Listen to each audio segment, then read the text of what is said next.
The Bible Treasury. A monthly magazine of papers on scriptural subjects. Article 5, Volume 13, 1880 and 1881. Brief word on 2 Corinthians 11 and 12. 1880, 24. Christ's care of the church does not flow from prerogative only, but his care and tenderness are exercised over it. Christ nourishes and cherishes the church. The love we have to learn is not supremacy in love, but caring, as it were, for himself. Ephesians 5 verse 29. No man ever yet hated his own flesh, but nourisheth and cherisheth it, even as Christ the church. The union of Christ with his body is the great secret of the church standing all together. No man ever hated his own flesh. Hence we may as much reckon on his loving us under all circumstances, if we may so speak, as his loving himself. It makes us understand the ground of the apostles' jealousy that we do nothing to grieve Christ.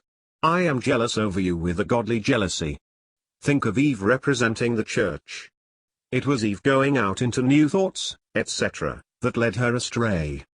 It is not by remaining ignorant of anything that is in Christ that gives us strength, but knowing all that is in him. Whatever is of the Spirit, that is to be learned. The great thing is to have the Spirit so in the soul that the superstructure will be born. There are two ways to remedy it, by a foundation of deep grace, and by not building what can be shaken.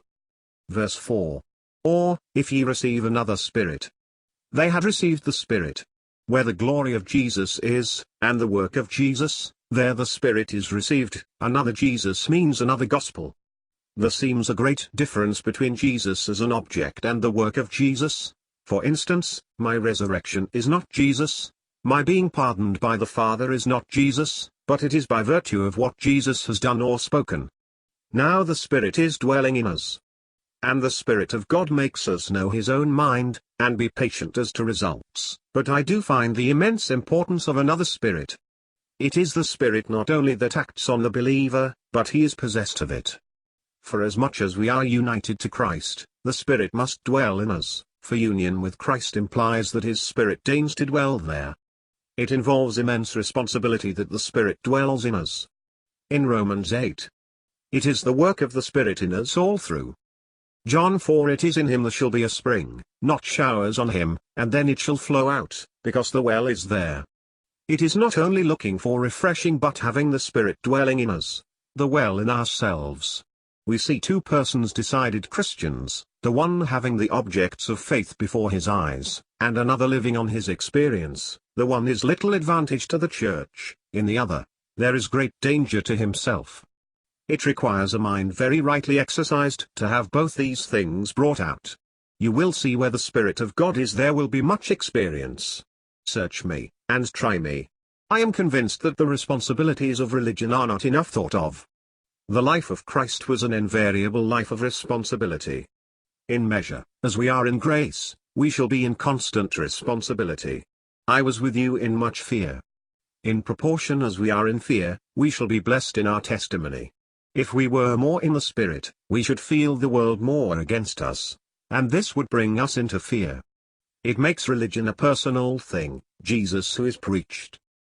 When the children of Israel had only 2 cities, they listened to all the curses and blessings. They did not wait till they got to Mount Gerizim and Ebal. It is exactly the ground we should be on, only that the curse they had we have not, Christ having taken the curse. It is an unsanctified intellect that is the ground of all heresies. When I am weak, then I am strong, shows such complete identity with Christ. It is said that here is a prayer not given to his importunity. No, but an answer was given. My grace is sufficient for thee. I had rather have a buffet and the Lord's grace. It is remarkable how a person that is spiritual judges himself, responsibility with the exercise of all love to the church. St. Paul could not have gone through all these things unless he had a knowledge of paradise. There is a positive evil in talking much of experience or thinking of self. It ought to heed what is seen in us or told of us, by others. We may occasionally glory for others' profit, but it is only some necessity in others that makes it allowable. The strength of the Christian comes from the privacy of communion with the Lord. To exercise itself with God is the thing in which the soul should be exercised, then what it has to speak of is God. his strength, but telling it for the sake of telling is breaking the intimacy of the soul with God, though there may be an unhealthful feeling of concealment in the mind.